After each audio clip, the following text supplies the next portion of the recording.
Break के बाद फिर एक बार स्वागत है आपका सी न्यूज भारत पर। वक्त हो चला है न्यूज बुलेटिन का। इस बुलेटिन में बात करेंगे बैतूल की, जहां वाइड टॉपिंग सड़क के घटिया निर्माण को लेकर चौक चौराहों पर चर्चाओं का दौर शुरू हो गया है। साथ ही बात करेंगे ललितपुर की, जहां वन ब्लॉक क्षेत्र में वन विभाग की टीम ने अवैध खनन और बलुई मिट्टी की तस्करी के खिलाफ बड़ी कार्रवाई की है। ऐसी ही तमाम खबरों पर विस्तार से करेंगे चर्चा। मध्य प्रदेश के बैतूल जिले में शिवाजी चौक से थाना चौक तक बन रही वाइड टॉपिंग सड़क का निर्माण अधूरा और घटिया गुणवत्ता का होने के कारण नागरिक परेशान हैं। 15 दिन का कार्य अब 3 महीने में भी पूरा नहीं हुआ, जिससे दीपावली के समय भी जाम और असुविधा बनी रही। पीडब्ल्यूडी विभाग ने भोपाल के ठेकेदार को काम दिया था, लेकिन ना तो कोई सूचना बोर्ड लगाया गया और ना ही कार्य पूर्णता की स्पष्ट जानकारी दी गई। जनप्रतिनिधियों और जिला प्रशासन की चुप्पी भी सवाल खड़े कर रही है, जबकि ये सड़क सभी सरकारी दफ्तरों के सामने से गुजरती है। अब देखना होगा कि जिला कलेक्टर और भाजपा प्रदेशाध्यक्ष ठेकेदार के खिलाफ क्या कार्रवाई करते हैं। जी भाई साहब, क्या शुभ नाम है आपका? मेरा नाम राजू धोटे हैं। राजू धोटे कहाँ के रहने वाले हैं? बैतूल से ही। ये जो रोड बन रही है, इसके बारे में क्या स्थिति है अभी, क्या बता रहे हैं? रोड जो बन रही है, रोड तो आपको दिख ही रहे कितने दिनों से बन रही है। समय अवधि में रोड को पूर्ण हो जाना चाहिए था, पर आज तक के पूर्ण नहीं हुई है। थोड़े थोड़े टुकड़ों में रोड बना रहे हैं और वो भी रोड ऐसी बन रही है कि आप देख लो ये कि ये किनारे से रोड उखड़ रही है। रोड बनी नहीं, उसके पहले उखड़ना चालू हो गई है। तो आप सोच सकते हो कि इस रोड की लाइफ कितनी होगी। और ये जो रोड जो बन रही है, मैंने सुना कि 10 इंच होना चाहिए, तो वो 6-7 के लगभग ही मतलब बन रही है। तो उसकी हाइट भी कम है।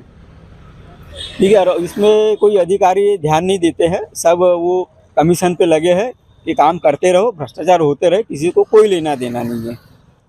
त्योहारों को देखते हुए देखा है कि रोड बनी नहीं है, ट्रैफिक हो जा रहा है और लोग गाड़ी मतलब उस रोड के नीचे न उतारे, क्योंकि ढलान बहुत है मतलब, और मिट्टी डली है रोड किनारे। कम से कम मुरम या गिट्टी डलना था, तो ये देखो काली मिट्टी टाइप डली है और वो बजरी टाइप का डाल दिया है। तो इससे भी मतलब बहुत दिक्कत हो रही है। लोग क्या है कि गिर पड़ जा रहे हैं। रोड की जो ये होना चाहिए मतलब ढलान, वो इतनी ढलान है कि जरूरत से ज़्यादा ढलान है। भाई साहब, क्या शुभ नाम है आपका? मेरे को आनंद कुमार सोनी कहते हैं। सोनी जी, रोड बनी है, क्या स्थिति है अभी इसकी, और अभी तक के काम कितने समय से चल रहा है और अभी क्या स्थिति में है ये रोड? देखिए, बैतूल जिले में कलेक्ट्रेट के सामने जो रोड बन रही है, वो जाके आपके थाने चौक तक जाती है। वह एक मजाक बन गया ऐसा लगता है। ठेकेदार मनमानी कर रहा है, अधिकारी उसके साथ मिले हुए हैं। कलेक्टर साहब भी इस बात को नहीं देख रहे हैं कि उनके सामने बनने वाली रोड कितना, क्या डायमेंशन की बनना, क्या उसकी लेंथ होना, क्या उसकी ऊंचाई होना, क्या उसमें किस रेशो में कंक्रीट आएगी। कहने के लिए वाइड टॉप है, पर कुछ जगह आज गिट्टी दिखने लगी है। उसका मतलब ये स्पष्ट हो गया है, और वो भी बीच बाजार में गिट्टी दिख रही है। उसका मतलब ये हो गया कि रोड की क्वालिटी ठीक नहीं है। 1 नंबर 2, रोड के किनारे जो काली मिट्टी डाल दी गई, उसके ऊपर 2-3 इंच मुरुम लाल वाली बिछा दी, जबकि जीएसबी करना था उसमें, वो नहीं किया गया। इस तरह धांधली चल रही है और ये शासन के पैसों का दुरुपयोग किया जा रहा है।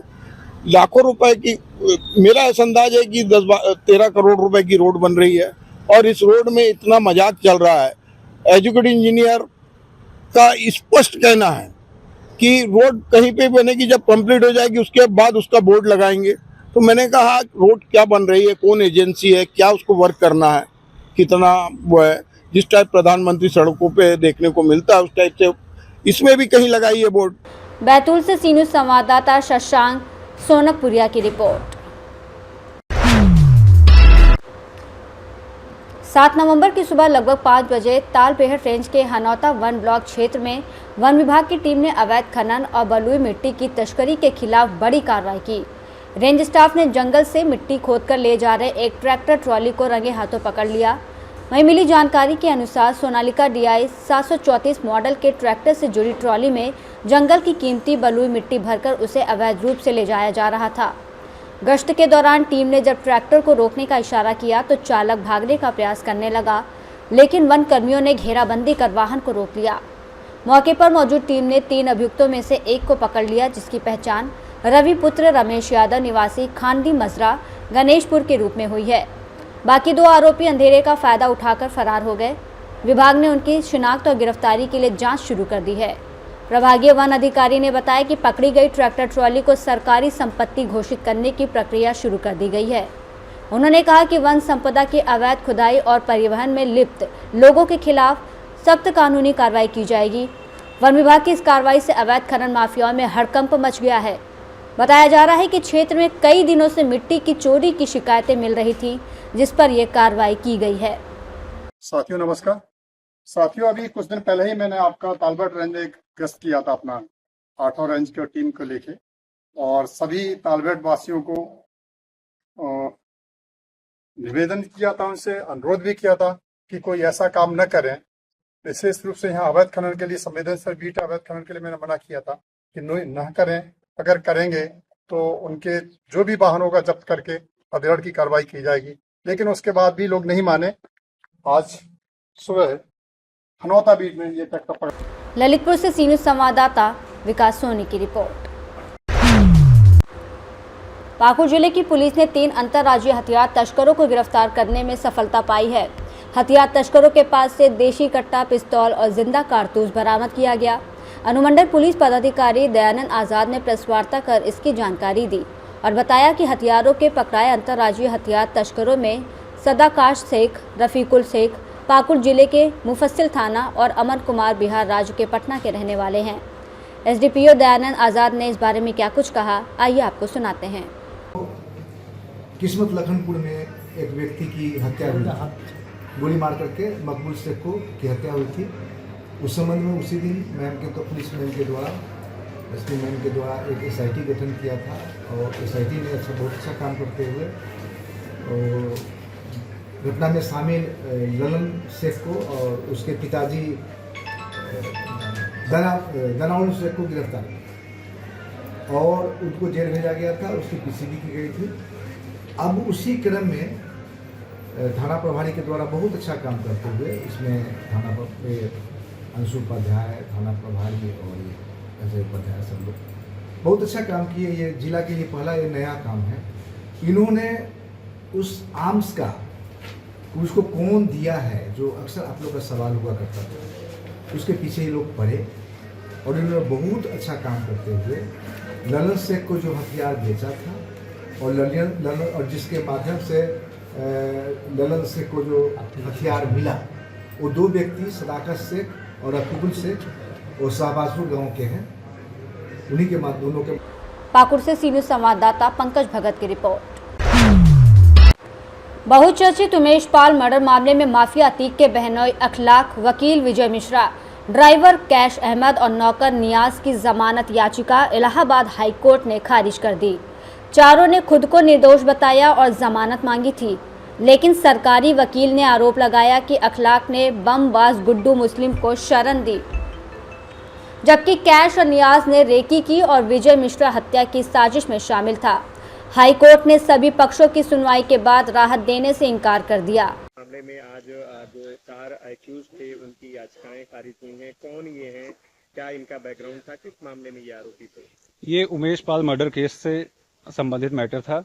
इसमें अतीक अहमद के बहनोई डॉक्टर इखलाक अहमद की बेल फाइल हुई थी और उनके एडवोकेट विजय मिश्रा की और उनके ड्राइवर कैश और उनके नौकर नियाज की, चारों की एक साथ बेल आज माननीय न्यायमूर्ति शेखर यादव जी की कोर्ट से खारिज हो गया है।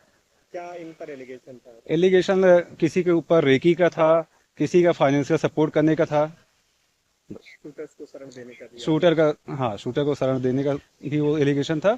जो गुड्डू मुस्लिम शूटर था वो डॉक्टर इखलाक के घर पे जाके शरण लिया था। इनकी तरफ से क्या कुछ कहा गया था? बचाव में इनकी तरफ से कहा गया था कि इनसे कोई मतलब नहीं है, FIR में इनका नाम नहीं है, काफी पहले उनके यहाँ नौकरी छोड़ चुके थे और विजय मिश्रा उनके अधिवक्ता थे, इसलिए उनको फंसाया जा रहा है। बांदोई का क्या कहना? बांदोई का ये कहना था कि हम उनके रिश्तेदार हैं, हमारी कोई क्रिमिनल हिस्ट्री नहीं है, हम रिश्तेदार होने के कारण फंसाए जा रहे हैं केवल। कोर्ट में सबकी याचिकाएं जी, चारों की। प्रयागराज से सी न्यूज़ संवाददाता सलमान की रिपोर्ट। रामगढ़ जिले के भुरकुंडा पुलिस ने नशे के खिलाफ कार्रवाई करते हुए 2 आरोपियों राजेश कुमार बेदिया और महफूज आलम को स्मैक, ब्राउन शुगर, हेरोइन के साथ गिरफ्तार किया। पुलिस को गुप्त सूचना मिली थी कि वो सिल्वर रंग की बुलेरो से भुरकुंडा में नशा खरीद बिक्री करने आ रहे हैं। चेकिंग के दौरान दोनों भागने की कोशिश करने लगे। लेकिन पुलिस ने उन्हें पकड़ लिया। तलाशी में कुल 9.07 ग्राम ब्राउन शुगर बरामद हुई, जिसकी अनुमानित कीमत 1 लाख से अधिक है। दोनों के खिलाफ NDPS एक्ट के तहत प्राथमिकी दर्ज कर उन्हें न्यायिक हिरासत में भेजा गया। 25 को पुलिस अधीक्षक महोदय को एक सूचना प्राप्त हुई थी कि कोई व्यक्ति, तकरीबन 3 या 4 व्यक्ति जो भी मादक पदार्थ होते हैं उनको भुरकुंडा क्षेत्र से ले जाने का कहीं से प्रयास करेंगे। तो उसी के आलोक में जगह जगह पर एंटी क्राइम चेकिंग स्टैब्लिश की गई थी, कम से कम 4 या 5 जगह पर। उसी के आलोक में एक जगह पर जहाँ पर कुछ 2 व्यक्ति जैसे ही उन्होंने पुलिस को देखा तो वो भागने का प्रयास किया। फिर जब पुलिस द्वारा उन्हें पकड़ा गया और पूछताछ की गई, पूछताछ करने पर उनके द्वारा बताया गया कि हमारे पास में हीरोइन, जो कि लोग ब्राउन शुगर बोलते हैं, वो इन लोग के पास में है, तो इसलिए पुलिस को देखकर भागना स्टार्ट कर दिया।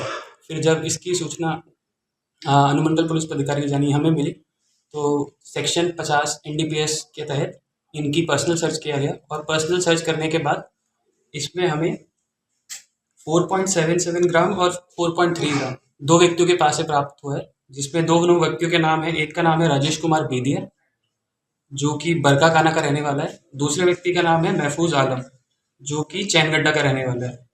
और इन व्यक्तियों से हमने गहनता से पूछताछ की है। गहनता से पूछताछ करने के उपरांत हमें पता चला है कि ये हजारीबाग और रामगढ़ में जिला पर ये लोग पेडलर्स का काम करते हैं और सप्लाई काम करते हैं। तकरीबन 8 या 10 लोगों के नाम हमें मिले हैं, जिनका सत्यापन हम लोग कर रहे हैं और छापेमारी कर रहे हैं, और इसके बाद भी हमें सफलता मिलने की पूर्ण उम्मीद है। रामगढ़ से सी न्यूज़ संवाददाता राजीव सिंह की रिपोर्ट। न्यूज बुलेटिन में फिलहाल इतना ही। देश और दुनिया की तमाम बड़ी जानकारियों के लिए आप देखते रहिए सी न्यूज़ भारत।